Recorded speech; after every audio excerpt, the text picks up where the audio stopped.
বিএনপিকে আমি সবসময় বলি একটা ভাগ্যবান দল। আপনি দেখেন বিএনপি যখন জিয়াউর রহমান যখন টেক ওভার করেন, উনিও কিন্তু একটা পরিস্থিতির সৌভাগ্য ওনার গলায় এসে পড়েছে বা দায়িত্ব এসে পড়েছিল, উনি সেটাকে প্রপারলি ইউজ করেছেন।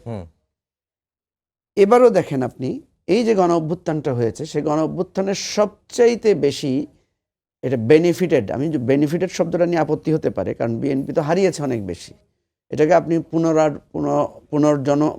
অর্জনও বলতে পারেন। আবার বেনিফিটেড দল হিসেবে আমি বলবো BNP top and then Jamaat.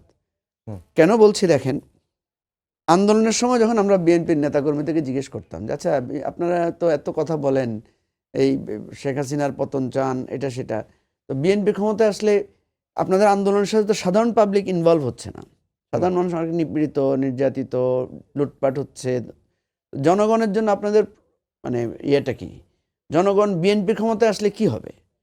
BNP নেতারা শুধু বলতো যে বিএনপি ক্ষমতায় আসলে তারেক রহমান দেশে ফিরে আসবেন, খালেদা জিয়া মুক্তি পাবেন, তাদের লক্ষ লক্ষ নেতাকর্মীরা জেল থেকে বেরিয়ে আসবেন, তাদের উপর যে জুলুম অত্যাচার হয়েছে মামলাগুলো প্রত্যাহার হবে। মানে প্রত্যেকটা প্রত্যাশা ছিল বিএনপির নেতাকর্মীদেরকে ঘিরে। পিপলের প্রত্যাশাটা কি?